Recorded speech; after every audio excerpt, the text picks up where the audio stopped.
सत्य वचन, अमर वचन, जीवित वचन, दिव्य वचन, सत्य वचन, अमर वचन, जीवित वचन।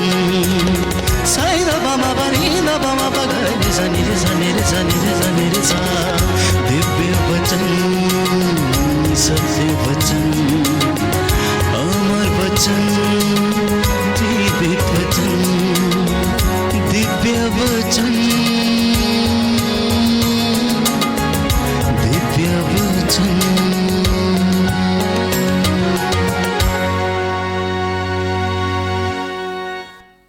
मार्कुस का सुसमाचार अध्याय 5 पद संख्या 1 और उससे आगे। जिनके पास बाइबल हो वो मेरे साथ खोलें और आप इस वचन को मेरे साथ साथ आप पढ़ सकते हैं। लिखा है, वे समुद्र के उस पार गेरासीनियों के प्रदेश पहुंचे। ईसा ज्यों ही नाव से उतरे, एक अपदूत ग्रस्त मनुष्य मकबरों से निकलकर उनके पास आया। वह मकबरों में रहा करता था। अब कोई उसे जंजीर से भी नहीं बांध पाता था, क्योंकि वह बार बार बेड़ियों और जंजीरों से बांधा गया था। किंतु उसने जंजीरों को तोड़ डाला और बेड़ियों को टुकड़े टुकड़े कर दिया था। उसे कोई भी वश में नहीं रख पाता था। वह दिन रात मकबरों में और पहाड़ों पर चिल्लाता और पत्थरों से अपने को घायल करता था। वह ईसा को दूर से देखकर दौड़ता हुआ आया और उन्हें दंडवत कर ऊंचे स्वर से चिल्लाया, ईसा सर्वोच्च ईश्वर के पुत्र, मुझसे आपको क्या? ईसा सर्वोच्च के पुत्र, मुझसे आपको क्या? ईश्वर के नाम पर प्रार्थना है, मुझे ना सताइए। क्योंकि ईसा उससे कह रहे थे, अशुद्ध आत्मा इस मनुष्य से निकल जा। ईसा ने उससे पूछा, तेरा नाम क्या है? उसने उत्तर दिया, मेरा नाम सेना है, क्योंकि हम बहुत हैं।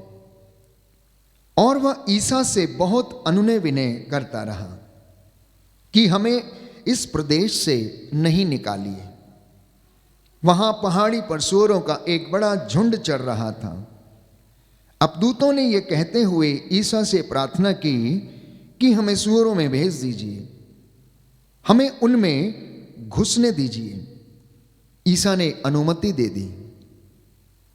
तब अपदूत उस मनुष्य से निकलकर सूअरों में जा घुसे और लगभग 2000 का वह झुंड तेजी से ढाल पर से समुद्र में कूद पड़ा और उसमें डूबकर मर गया।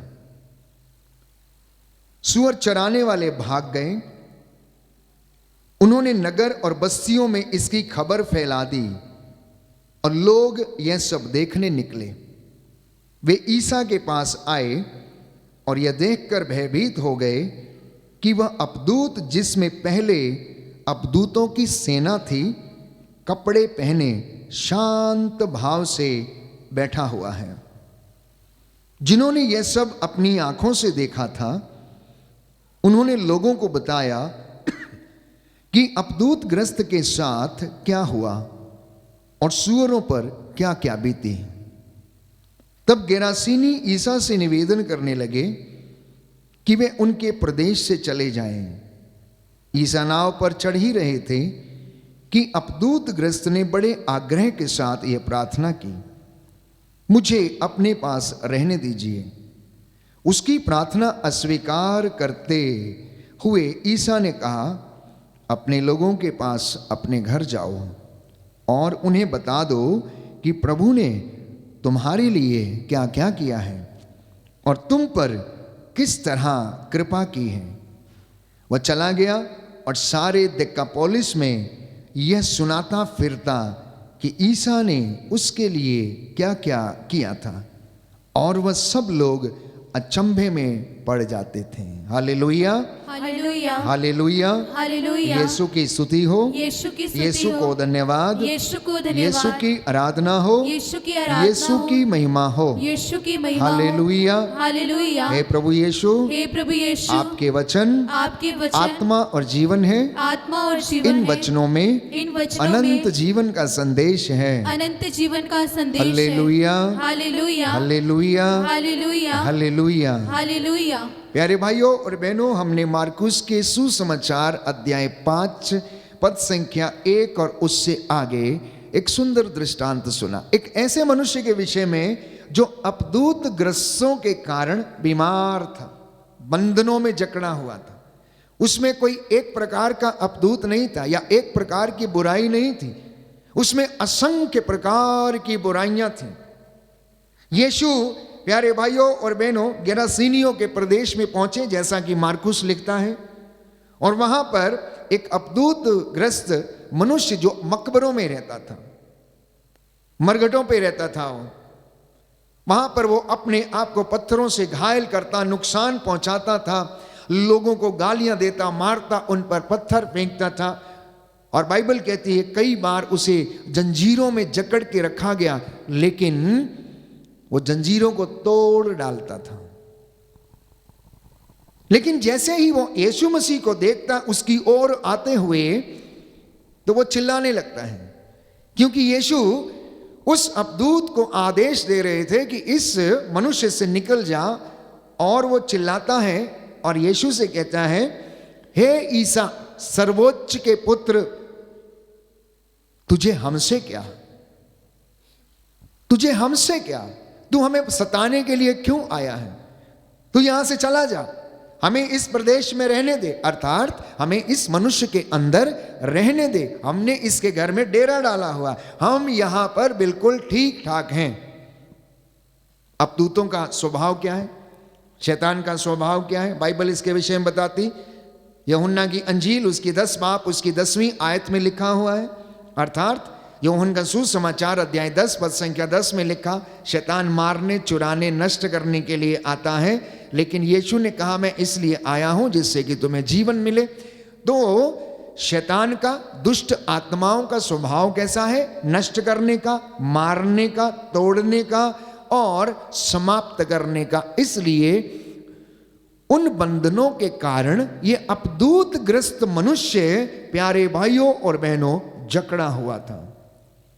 इसका कारण ये था, वो खुद को घायल करता था, वो दूसरों को घायल करता था, मकबरों में रहता था, उसने अपना भी जीना दूभर कर रखा और दूसरों का जीना भी दूभर करके रखा हुआ था। ये उसकी गति थी। अब यीशु उसके पास आते हैं, ईसा सर्वोच्च के पुत्र, पवित्र आत्मा से उत्पन्न होने वाले व्यक्ति, प्यारे भाइयों और बहनों, जिसको देखकर अपदूत चिल्लाने लगते हैं, शैतान चिल्लाने लगता है, क्योंकि वो जानता है कि यीशु कौन है, और उनसे कहता है तू यहां से चले जा, तू हमें इस देश से मत निकाल। लेकिन प्रभु उसे डांटते हैं और चुप रहने के लिए उसे बोलते हैं और आदेश देते हैं, प्यारे भाइयों और बहनों, अशुद्ध आत्मा इस मनुष्य से निकल जा। और ईसा ने पूछा तेरा नाम क्या है? ईसा ने पूछा तेरा नाम क्या है? बोले मेरा नाम सेना है। हम एक नहीं हैं, हम बहुत हैं, हम बहुत हैं।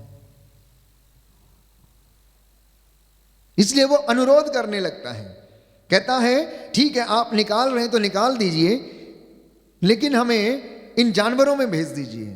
वहां पर 2000 का झुंड जो जानवर थे वहां पर चल रहे थे, कहता हमें इनमें भेज दो। वो बेचारा माली जो उनका चरा रहा था, जिससे वो जीविका चलाता होगा, देखिए शैतान के काम। 2000 जानवरों का जो झुंड था, उसका अगर आप मूल्य आकलन करें तो आप जोड़ लीजिए कि वो 2000 के जो जानवर का झुंड था वो लगभग कितने का होगा। उस व्यक्ति का कितना नुकसान हुआ जो कि झुंड में वो जाके पानी में गिर के, समुद्र में गिर के वो मर गए। जाते जाते भी वो नुकसान करके गया। लेकिन थोड़ी देर के बाद बाइबल कहती है लोग जब आकर देखने लगे, ईसा जब ये चमत्कार कर रहे थे तो आश्चर्यचकित हो गए और उन्होंने देखा कि ये व्यक्ति बहुत अच्छी तरह से, शालीनता से कपड़े पहनकर, बहुत अदब से वो क्या हुआ है, बैठा हुआ है। वो ठीक हो गया, वो चंगा हो गया। परमेश्वर ने उसकी जिंदगी में काम किया। यीशु मसीह ने उसके जिंदगी से उस बुराइयों को निकाला, उनको डांटा, उनको झिड़का और वो चंगा होकर बैठ गया और यीशु से कहने लगा कि मुझे भी अपने साथ ले लीजिए, मैं भी आपके साथ सेवकाई करना चाहता हूं। यीशु ने बोला नहीं नहीं, तुम अपने घर वालों के पास लौट जाओ और वहां जाके रहो।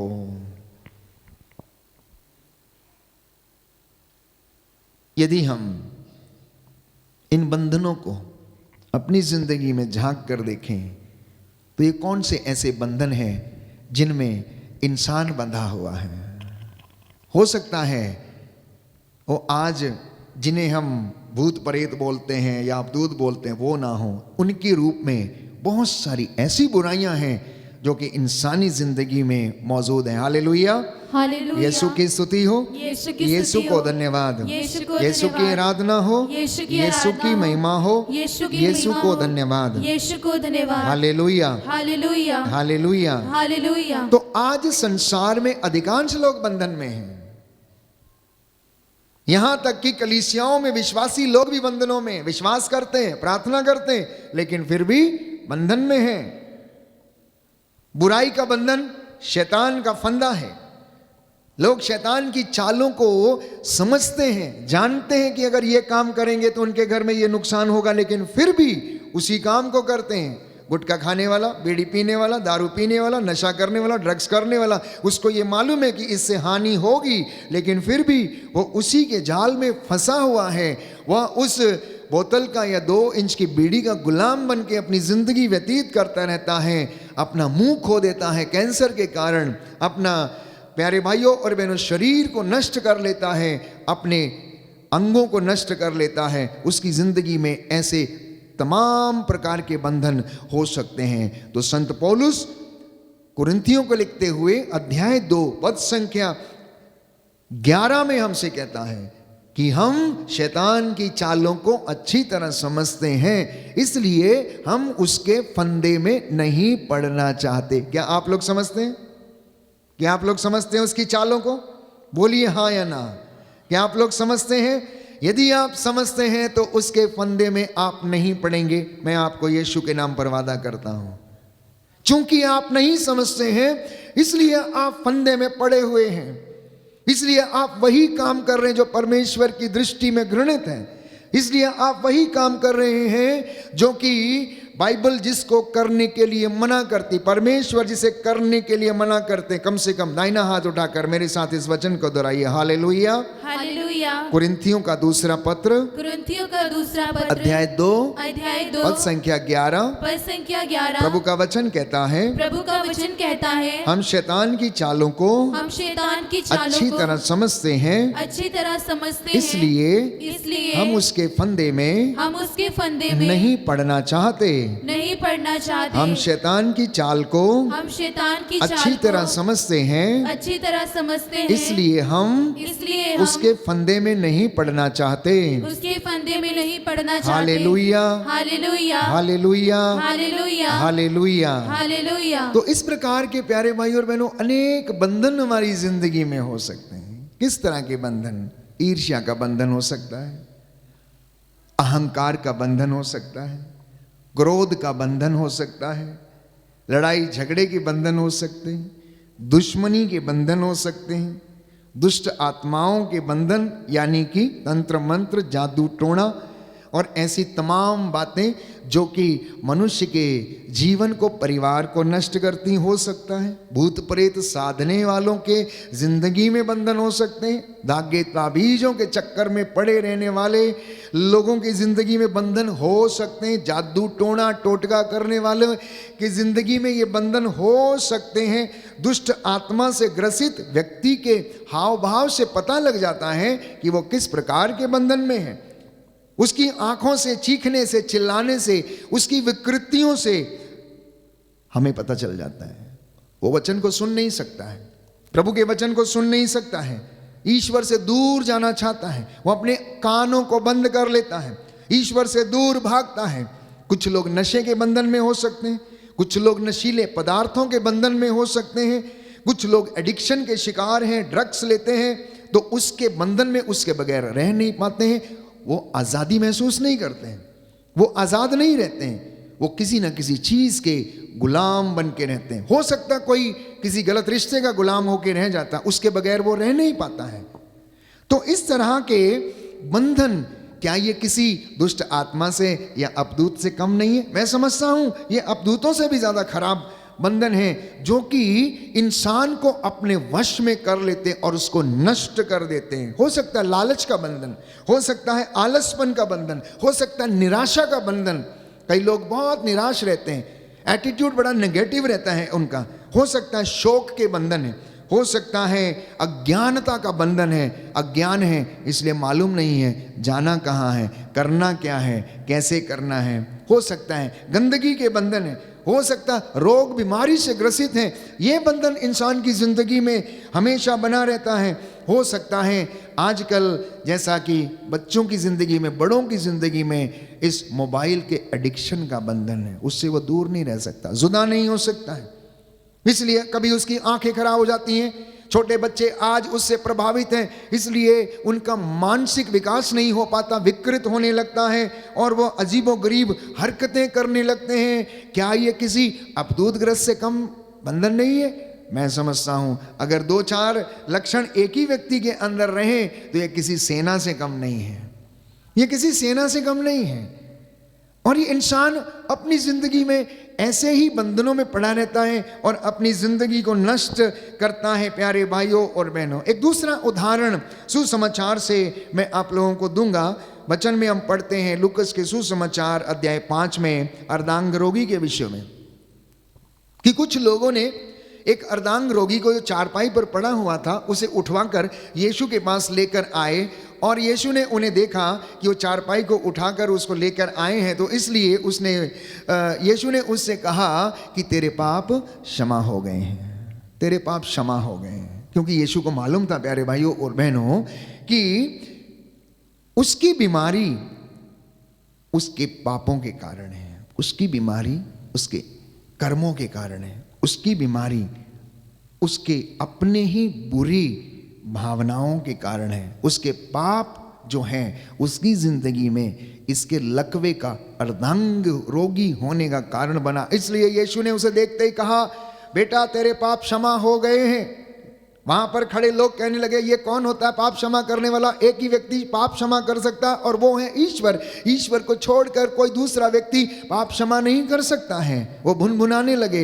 यीशु ने कहा, क्या ज्यादा सहज है, क्या अधिक सहज है ये कहना कि तेरे पाप क्षमा हो गए, या ये कहना उठ अपनी खाट उठा और घर जा? और उनके देखते ही देखते वो अपनी चारपाई उठाकर, बिस्तर उठाकर घर चला गया। Hallelujah, hallelujah. यीशु की स्तुति हो, यीशु को धन्यवाद, यीशु को धन्यवाद, यीशु की आराधना हो, यीशु की आराधना, यीशु की महिमा हो, यीशु की महिमा, यीशु को धन्यवाद, यीशु को धन्यवाद। Hallelujah, hallelujah, hallelujah. हालेलुया। तो ऐसी परिस्थिति में आप अपने भाई बहन या विश्वासी को, अपने बेटे या बेटी को प्रभु के पास लेकर जाना, उसके पास जिसके पास अधिकार है, जिसने वो अधिकार अपने शागिर्दों को, चेलों को दिया है और कहा जिस पर हाथ रखोगे वो चंगे होंगे, जिसके पाप क्षमा करोगे क्षमा होंगे, जिसके लिए पृथ्वी पर खोल दोगे स्वर्ग में भी खुला रहेगा, और जिसके लिए पृथ्वी पर निषेध करोगे स्वर्ग में भी निषेध रहेगा। ये वचन थे यीशु मसीह के। प्यारे भाइयों और बहनों, उसने पेतरुस को जब कहा, मैं तुम्हें स्वर्ग राज्य की कुंजियां प्रदान करता हूं, पीटर, कैफस अर्थात ओ कैफा, तू चट्टान है, मैं तेरे विश्वास के ऊपर, मैं तुझ पर अपनी कलीसिया का निर्माण करूंगा। देख स्वर्ग राज्य की कुंजियां मैं तेरे हाथों में देता हूं, जिसके लिए तू खोल देगा उसके लिए खुला रहेगा। और इसी बात को यशायाह नबी के ग्रंथ अध्याय 22 पद संख्या 22 में दोहराया गया है कि मैं दाऊद के घराने की कुंजियां उसके कंधे पर रख दूंगा, वो जिसके लिए खोल देगा उसे कोई बंद ना कर सकेगा, और जिसके लिए वो बंद कर देगा उसे कोई खोल ना सकेगा। और नए विधान का मसीहा प्यारे भाइयों और बहनों यीशु मसीह, जिसके कंधे पर दाऊद के घराने की कुंजियों का भार था, जिसके हाथ में दाऊद के घराने की कुंजियां थी, वही अधिकार प्यारे भाइयों और बहनों उसने अपने शागिर्द पेतरुस को, अपने चेलों को दिया। और उसी के लिए आज मैं आपसे कहना चाहता हूं कि जब आपके लोग ऐसी परिस्थिति में हो, किसी बंधन में हो, बीमार हो, रोगी हो, तो परमेश्वर के पास लाना, प्रभु के पास लेकर जाना। अब देखिए लूकस के सुसमाचार अध्याय 5 में हमने पढ़ा कि एक अर्धांग रोगी को 4 लोगों के द्वारा उठवा कर लाया गया। बहुत सारे लोग थे उसको उठा के लाने में। अर्धांग रोगी बेचारा गांव में पड़ा रहता था, ना जाने कितने सालों से। हो सकता लोगों ने उसकी चारपाई उठाकर बाहर रख दी थी, पता नहीं उसको पानी मिलता था या नहीं, भोजन मिलता था या नहीं। वो वहीं पर अपने दुखों में क्या रहता था, पड़ा रहता था। तो एक दिन कुछ लोगों ने विचार किया, मैं समझता हूं हो सकता है वो बूढ़े होंगे, वयोवृद्ध होंगे, इसलिए उन लोगों ने, अगर आप ध्यान पूर्वक पढ़ेंगे तो उन लोगों ने किन्हीं 4 लोगों से, 4 लोग वो कौन थे? हो सकता नौजवान होंगे जो चारपाई को चारों पैर से उठा सकें, जिनके पास दम हो, उठाने के लिए ताकत थी। तो वो लोगों ने 4 लोगों के द्वारा चारपाई को उठवाया। ये जरूरी नहीं कि वो जिन्होंने चारपाई उठाई थी उनमें विश्वास था, नहीं, विश्वास उनमें था जिन्होंने चारपाई उठवाई थी, जिन्होंने चारपाई उठवाई थी और यीशु के पास वो लेकर आए हैं। इतना ही नहीं, जब उन्हें रास्ता नहीं मिला, उनका विश्वास देखिए, बाद में उनका विश्वास इतना गहरा हुआ, जागृत हुआ कि उन्होंने घर की छत को खोल दिया और ऊपर से चारपाई को नीचे जहां यीशु खड़े थे वहां पर उतार दिया और उसके सामने चारपाई रख दी। और यीशु ने उसको देखा, पापों को क्षमा किया और उसे आदेश दिया, उसके बंधनों से उसे आज़ाद किया। तो मैंने कहा आज इस दुनिया में, हमारे घरों में, हमारे परिवारों में बहुत से लोग हैं, नौजवान बेटे बेटियां, जो कि बंधनों में हैं, गलत रिश्तों के बंधनों में हैं, नशे के बंधन में हैं, गाली गलौज के बंधन में हैं, जिनकी जुबान पवित्र नहीं है, जिनकी जुबान से नकारात्मकता निकलती, आंखों से वासना झलकती है, कानों से प्यारे भाइयों और बहनों इस प्रकार के विचार वो सुनने और इस प्रकार की बुराइयों को सुनना पसंद करते हैं जो कि समाज इजाजत नहीं देता है। इसलिए आप याद रखें कि प्रभु चंगा करता है। हम ये विश्वास करते हैं, बाइबल हमें बताती है कि उसने अंधों को आंखें दी। क्या विश्वास करते हैं यीशु ने अंधों को आंखें दी या नहीं दी? करते हैं नहीं करते हैं? बाइबल पढ़ते हैं नहीं पढ़ते हैं?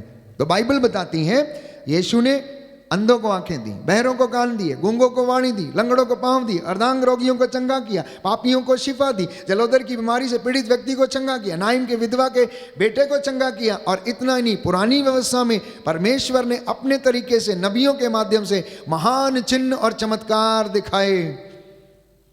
खुद उसने स्वयं ये चमत्कार किए जब वो मिस्र की गुलामी से इजरायलियों को छुड़ाकर लेकर जा रहा था।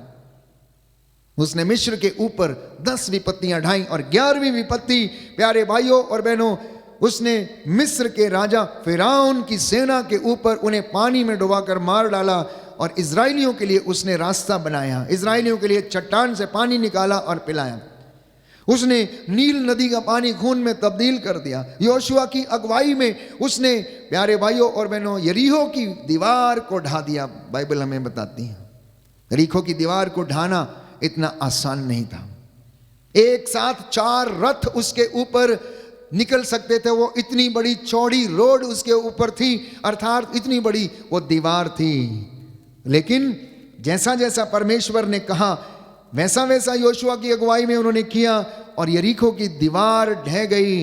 प्यारे भाइयों और बहनों, यह परमेश्वर का सामर्थ्य है जिसे मैं और आप सवाल नहीं कर सकते हैं। वो अपने तरीके से अपने समय पर ये सारी बातों को पूरा करता है, बशर्ते कि मेरा और आपका विश्वास कायम रहे, मेरा और आपका हौसला बुलंद रहे, मैं और आप इन लोगों की भांति परमेश्वर के पास चले। तो जब आपके परिवार में कठिन परिस्थितियां हैं, विषम परिस्थितियां हैं, नशे में लोग हैं, मैं देखता हूं कई बार लोग प्रार्थना करते हैं, फादर सुधरता नहीं है, नशा बहुत करता है, मारता है, पीटता है, क्या करें? कोशिश करिए उसे लेकर जाने की, कोशिश करिए उसका इलाज करने की, कोशिश करिए उपवास करने की और प्रार्थना कीजिए। बंधन टूटेगा प्यारे भाइयों और बहनों, क्योंकि परमेश्वर के पुत्र यीशु मसीह हमसे वादा करता है कि मेरा नाम लेकर तुम कुछ भी मांगोगे तो मेरा पिता तुम्हें प्रदान करेगा। बाइबल ये कहती है कि प्रभु हमें चंगा करता है, इसलिए मैं कह रहा हूं कि हमें उसके पास जाने की आवश्यकता है। वो डॉक्टरों का डॉक्टर है, वैद्यों का वैद्य है, राजाओं का राजा है, प्रभुओं का प्रभु है। प्रभु उसका नाम है, सर्वश्रेष्ठ नाम ईश्वर ने सारी मानव जाति में उसे दिया है। बोलिए आमीन, आमीन, हालेलुया, हालेलुया। यीशु की स्तुति हो, यीशु की स्तुति हो, यीशु को धन्यवाद, यीशु को धन्यवाद, यीशु की आराधना हो, यीशु की आराधना यीशु की हो, महिमा हो, यीशु की महिमा यीशु हो, को धन्यवाद, यीशु को धन्यवाद, हालेलुया, हालेलुया, हालेलुया। हालेलुया। अक्सर क्या होता है, हमारी तपस्या में उतनी ताकत नहीं होती है, सामर्थ्य नहीं होता। हम 4 दिन करते हैं, 5वें दिन भूल जाते हैं, 6वें दिन भूल जाते हैं और हम आधा अधूरा काम करते हैं। आप तपस्या करना शुरू करिए, आप तपस्वी बन जाइए, उपवास करने शुरू करिए, दिन रात प्रभु के सामने घुटना टेक कर आप प्रार्थना कीजिए। देखिए कि कैसे आपकी जिंदगी में काम नहीं होते, कैसे आपको नौकरी नहीं मिलती, कैसे आपके बंधन नहीं टूटते। लेकिन आज इंसान सोचता है कि एक बार करूं और दूसरी बार यहां हाजिर हो जाए। प्यारे भाइयों और बहनों, इंसान की गति ऐसी है कि उसके हाथ में वो चिराग लग जाए और जब भी उसको रगड़े और उसके सामने वो प्रस्तुत हो जाए। प्रभु कहता है मेरे विचार तुम्हारे विचार नहीं। अगर आप वचन पढ़ेंगे तो लिखा है प्यारे भाइयों और बहनों, यशायाह नबी का ग्रंथ अध्याय 55 पद संख्या 8 और 9 में, तुम लोगों के विचार मेरे विचार नहीं हैं। यिर्मयाह नबी का ग्रंथ अध्याय 29 पद संख्या 11, मैं तुम्हारे हित की योजना जानता हूं बेटा, ओ बेटी, मैं तेरे हित की योजना जानता हूं। तेरे अहित की योजना नहीं बनाई मैंने। मैं चाहता हूं कि तेरी जिंदगी सफल हो, मैं चाहता हूं कि तू सफलता मिले, मैं चाहता हूं कि तू उन्नति करे, लेकिन तू कुछ और चाहता है। इसलिए मैं उचित समय आने पर तेरी जिंदगी में ये काम पूरा करूंगा। कई बार हमारी जिंदगी में हमें असफलता मिलती है। बहुत सारे लोग मुझसे कहते हैं फादर जी प्रार्थना कीजिए मेरी कर्ज की फाइल जो है वो पास हो जाए। लेकिन प्रभु नहीं चाहता कि आप कर्ज लें, क्योंकि प्रभु जानता है कि आप कर्ज लेंगे एक बार तो अब दोबारा आप उठ नहीं पाएंगे, क्योंकि आपकी हैसियत नहीं उसको चुकाने की। इसलिए वो फाइल ही आगे बढ़ने नहीं देता है, फाइल ही आगे नहीं बढ़ने देता। ये मेरा मानना, ये मेरा विश्वास है। बहुत सारे लोग होते, क्यों नहीं होता फादर जी, सब कुछ तो पूरा है, पेपर भी पूरे हो नहीं रहा। अगर हम इस वचन पर भरोसा करें कि मैंने तेरे हित की योजना बनाई है, तेरा हित इसी में है कि रूखी सूखी खाए के ठंडा पानी पियो, देख पराई चुपड़ी ना ललचाए जियो। उसकी योजना ये है इस वक्त आपकी जिंदगी में कि तू रूखी सूखी खा ले और ठंडा पानी पी ले, पराई चुपड़ी रोटी देखकर तेरा जी ना ललचाए, और तू कर्ज लेने मत जा, तू गाड़ी खरीदने मत जा, तू मोटरसाइकिल खरीदने मत जा।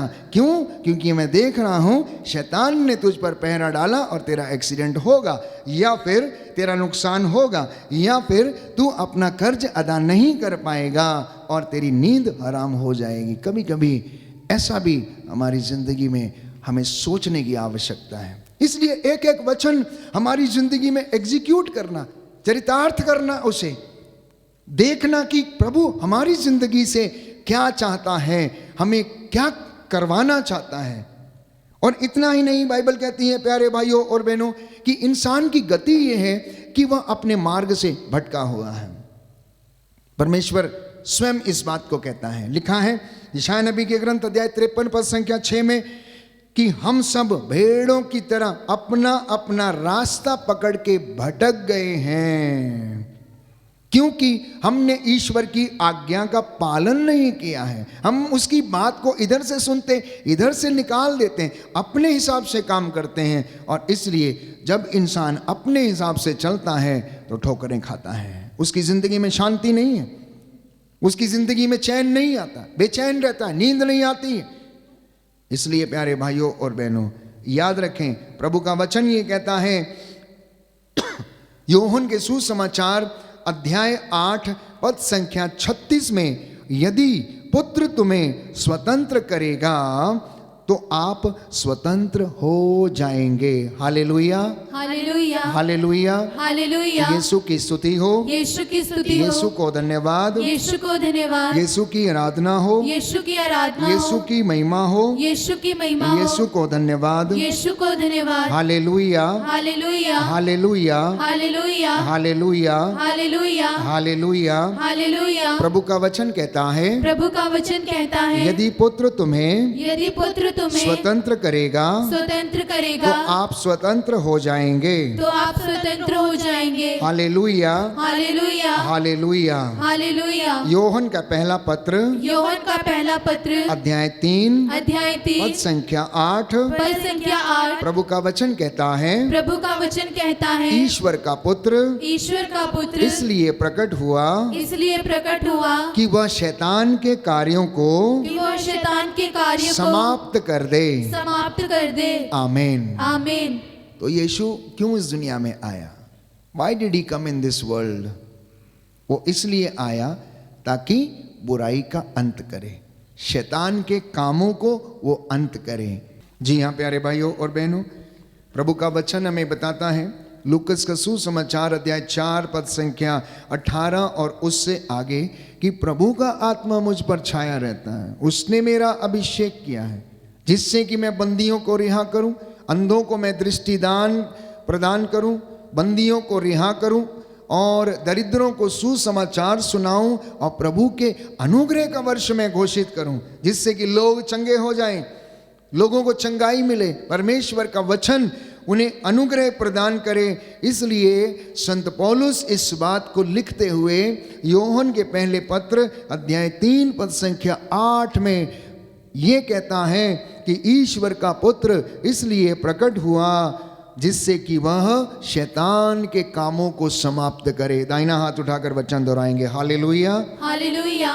प्रभु का वचन कहता है, प्रभु का वचन कहता है, ईश्वर का पुत्र ईश्वर का पुत्र इसलिए प्रकट हुआ इसलिए प्रकट कि हुआ वह शैतान के कार्यों को कि वह शैतान के समाप्त कार्यों को कर दे। समाप्त कर दे। हालेलुया। हालेलुया। प्रभु कहता है, प्रभु कहता है, योहन का सुसमाचार योहन का सुसमाचार अध्याय 16, अध्याय 16 ढारस रखो, ढारस रखो, मैंने संसार पर विजय पाई है। मैंने संसार पर विजय पाई है। Hallelujah, hallelujah, hallelujah. हालेलुया। मैं मर गया था मैं मर गया था परंतु मैं जी उठा हूँ, परंतु मैं जी उठा हूँ, आदि और अंत, आदि और अंत, अल्फा और ओमेगा, अल्फा और मेगा, प्रथम और अंतिम प्रथम और अंतिम मैं हूँ। मैं हूँ। आमीन। आमीन। ये वचन है जो हमें सामर्थ्य देता है और जिसके जरिए लोग चंगे होते हैं। कहता है, मैं जीवितों का परमेश्वर हूँ, मैं मर गया था लेकिन अब मैं जीवित हूँ। रोमियो के पत्र में बाइबल हमें बताती है कि परमेश्वर ने पवित्र आत्मा के सामर्थ्य से यीशु को पुनर्जीवित किया। फिलिपियों के पत्र अध्याय 7 में पढ़ते हैं प्यारे भाइयों और बहनों, प्रभु का वचन हमें बताता है कि उसने सब नामों में हमें उसे सर्वश्रेष्ठ नाम प्रदान किया, इसलिए हर एक जुबान उसके नाम के आगे झुकेगी, हर एक घुटना झुकेगा और हर जुबान बोलेगी कि यीशु ही प्रभु है। इसलिए मैं और आप उस पर ईमान लाते हैं। इसलिए मैंने कहा कि अपनी विषम परिस्थितियों में, समस्याओं में प्रभु को याद करना और जो बंधनों में हैं उन्हें प्रभु के पास लेकर जाना, क्योंकि प्रभु चंगा करता है, यीशु चंगा करता है। उसने ऐसा किया। बाइबल हमें बताती है कि उसने रोगियों को चंगा किया, मुर्दों को जिलाया, अर्धांग रोगियों को चंगा किया, कोढ़ियों को शुद्ध किया और ऐसी बीमारियां जो कि लाइलाज थी उनसे लोगों को आजाद किया और उन्हें चंगाई प्रदान की।